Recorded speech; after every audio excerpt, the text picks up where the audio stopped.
Okay, I stated in my last video. This is probably gonna be a few parts. I don't know for sure. Um, Basically, this is telling my side of the story, and I left off with my how my father had passed away. Um, the night of his passing, it was a normal night. Um, he decided to go watch the Alamo, I think, and I was working on homework for Ivy Tech, and after the Alamo, he went to the neighborhood bar for karaoke night, according to some of the bartenders there. And he was hoping to do karaoke, but they had a karaoke machine off. They got out for him to sing and everything. Then he went over to Marsh to get cigarettes per usual. And when he got to the parking lot, he got to his Jeep, and they said one of the cashiers said she looked out the window and she saw him collapse next to his Jeep. He had a heart attack. Um, I remember that night very, very clearly. Around 3 a.m. in the morning, um, there was a knock at the door, and I fell asleep in the armchair in the front room because that's what I usually did on Friday nights. I usually fell asleep in the armchair, waiting for Dad to come home so we could say good night to each other and go to our rooms. Well, I heard a knock at the door, and I was groggy. I was not. I looked out the front window and I didn't see Dad's Jeep. I was like, something's weird. Went to the door and there was a police officer there. He told me Dad was up at the emergency room, and that didn't look good. They were getting ready to lifeline him to Indianapolis, and he drove me up there, up to Memorial Hospital, and I got to see. I got to see. I'm sorry. I'm sorry, guys. I got to see them. Um, I got to see my father before they put him on the lifeline, and I knew he was not going to make it. He was not conscious. I took his hand and I said, "It's okay, Dad. Go on home. Mom's waiting. I'll be fine."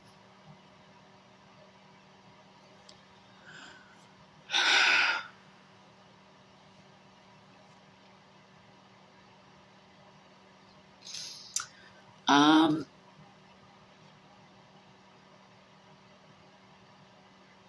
all these years, it's still kind of fresh in my mind. But it's like how I told Aunt Terry the other night when I was on the phone with her. Living with Mom and Dad until I was 19 with Mom, they coddled me too much. I admit that.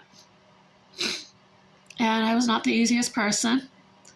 I was just the baby of the family, and I was coddled too much. With their deaths, it's harsh to say this, I know, but with their deaths, when they were alive, they weren't doing me any favors by letting me stay with them. In fact, it made me more immature than I should have been. And I admit that. Um,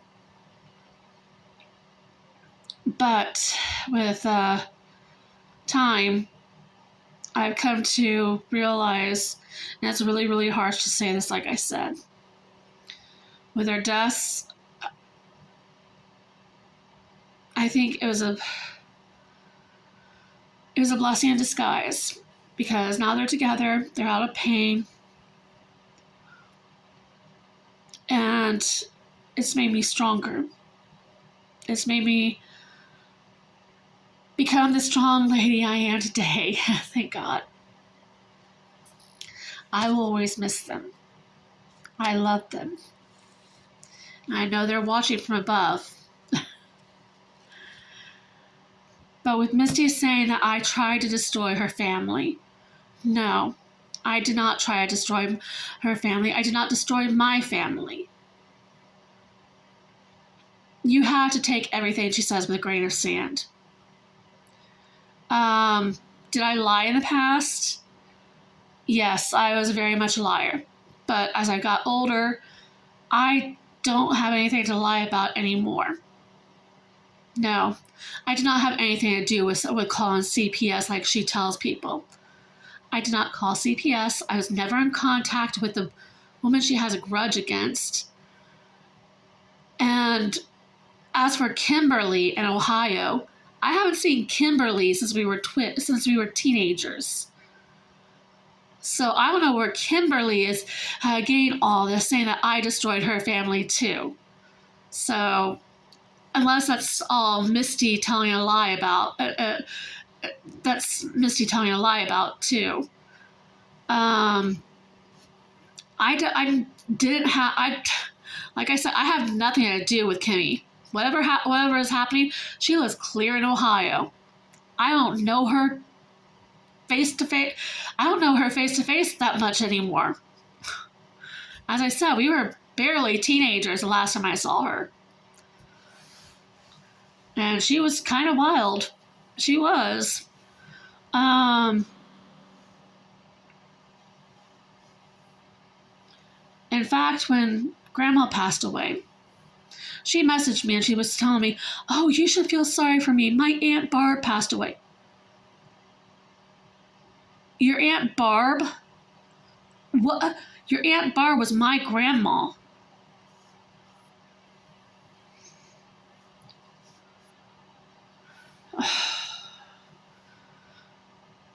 Most people say they have one member in the family. It sounds like I have two. Maybe more. Am I crazy? Of course. I'm Richard Ray's daughter.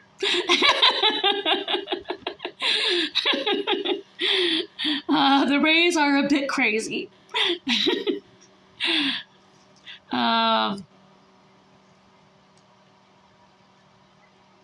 But as for destroying families, no. I had nothing to do with what happened between CPS and Misty losing the kids. I know what happened. I was told what happened exactly. But I won't go into it because that's her story to tell, not mine. But I do know one thing. There's another account on here on YouTube, maybe a couple other accounts, that with my name on it and with my videos on it. I want everyone to know that is not me. It says Heather Ray and it has my videos on it. But the videos, the first video has Monster Heather is here. No. Why would I call myself that? No, that channel is not me. Somebody told me that they had seen that channel open on Misty's phone.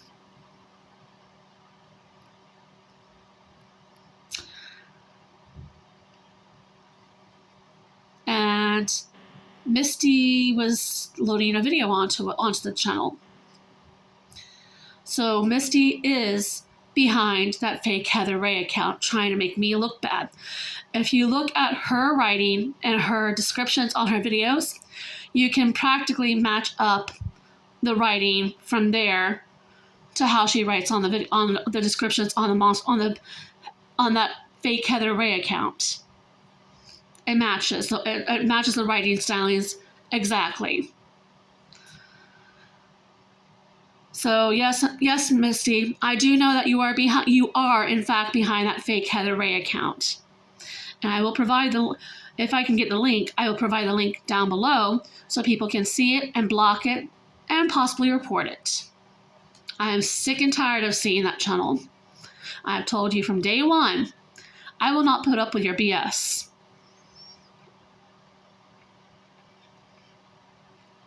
Now, have I created any fake channels of Misty? No, I have not. No, I have not created any fake accounts of her.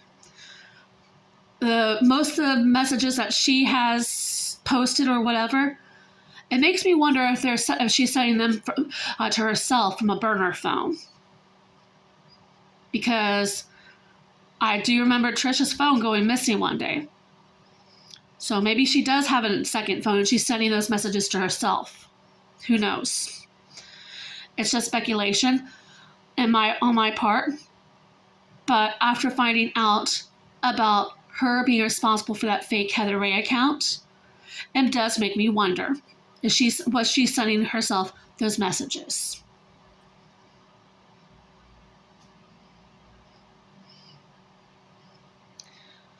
I am sorry for posting a video like this, but it does make me wonder. To my family, to my cousins, aunts, uncles, whoever is watching this, I'm sorry you had to watch this.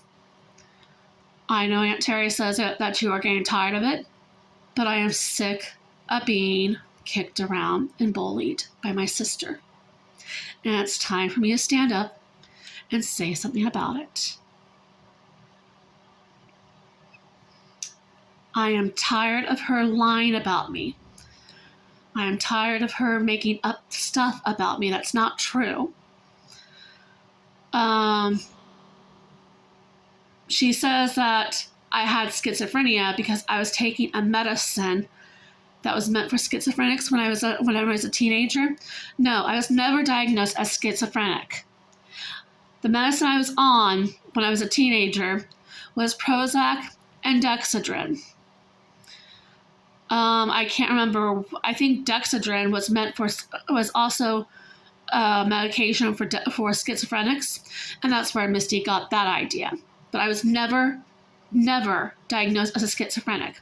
I was diagnosed as severely depressed, with severe depression, mood disorder, which is actually borderline personality disorder now.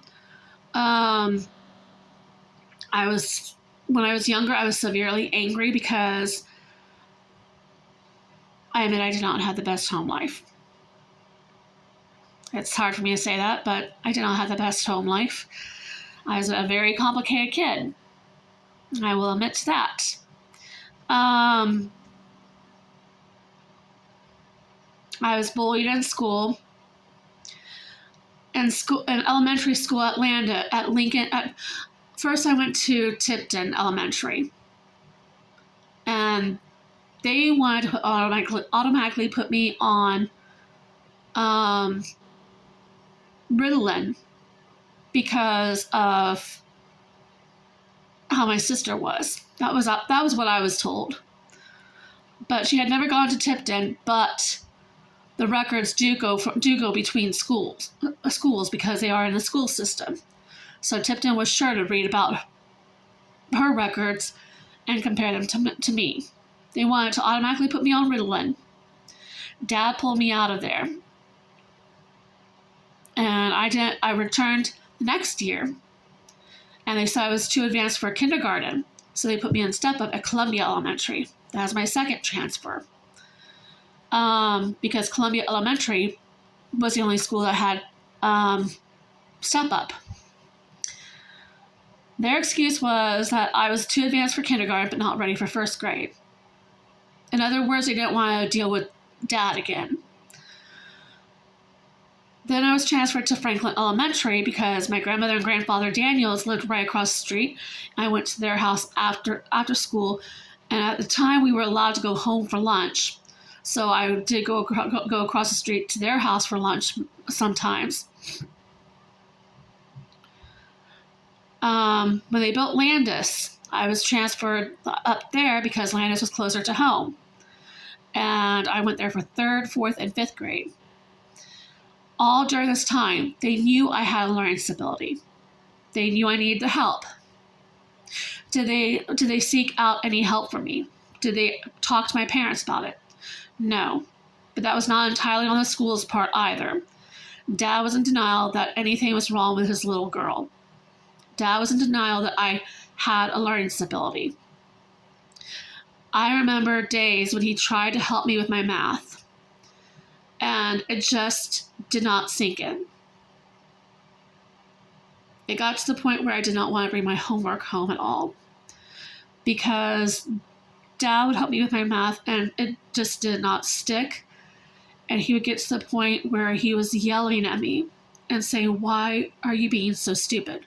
We've covered this numerous times. You should know this by now." He just did not understand what was wrong with me. He worked at the state hospital and he did not want to admit that something could be wrong with his little girl.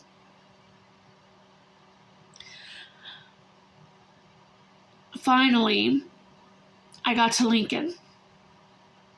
I was hauled back in the 6th grade because I just couldn't keep up with the schoolwork. I was on my way to flunking the 6th grade again the next year. And finally, it took one of the guidance counselors, Chris Hess, to say, "Whoa, hold on a minute. Something is wrong with Heather. Why are we letting this happen again?" They had me tested, and sure enough, I had a learning disability. And by that time, I had anger issues.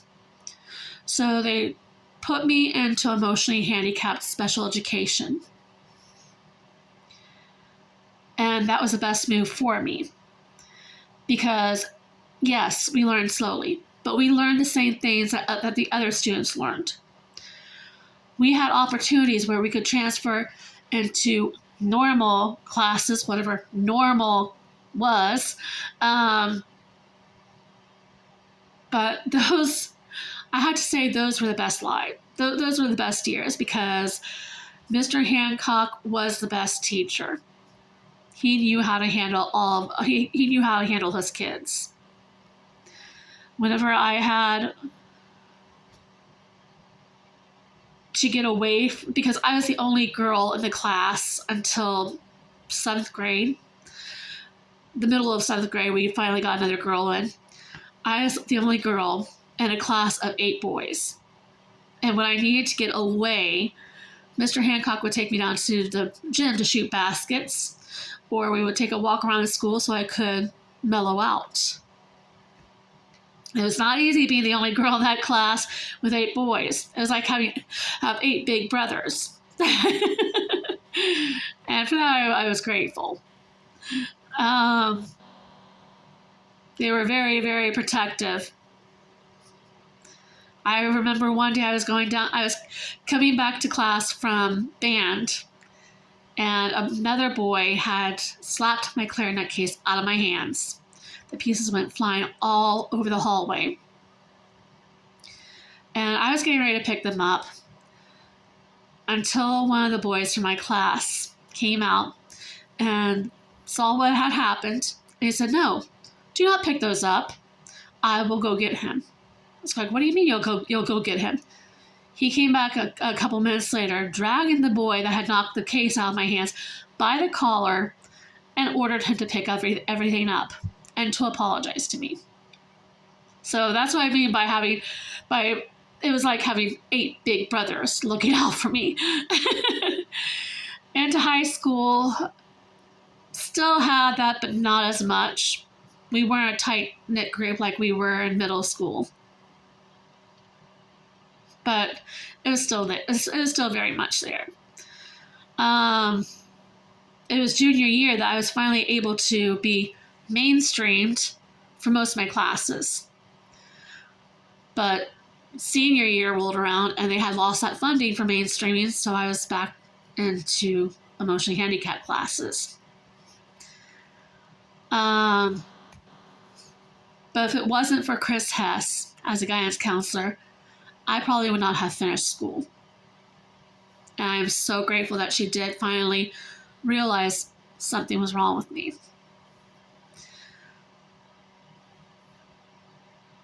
Dad was still in very much denial that anything could be wrong with me. I remember when I started doing the Special Olympics, he was all for it. But then I got to be like 17, 18, 19 years old, still doing Special Olympics. And he was saying, aren't you a little old for Special Olympics? Aren't you tired of it? No. Special Olympics is ongoing. It can continue to even when you're 99 years old. He just didn't get that. He just did not get it. Aunt Terry was the one who got it.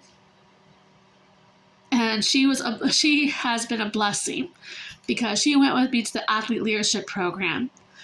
She was there as my guide for that. Mentor is a word. And she saw what Special Olympics was all about. She saw that we're all just one big family with the Special Olympics worldwide. You can see most of us on Facebook. We're all from different countries and several group pages, and we're all like one big family. I know some people from other counties in Indiana that know me. I met some athletes from outside Indiana that have met me on Facebook. I do know a couple athletes. One is in Rome, and he's the sweetest guy ever. I love talking with him.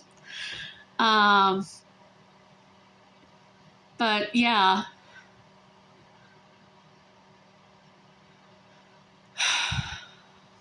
I just wish that Misty would stop her witch hunt on me, if you will.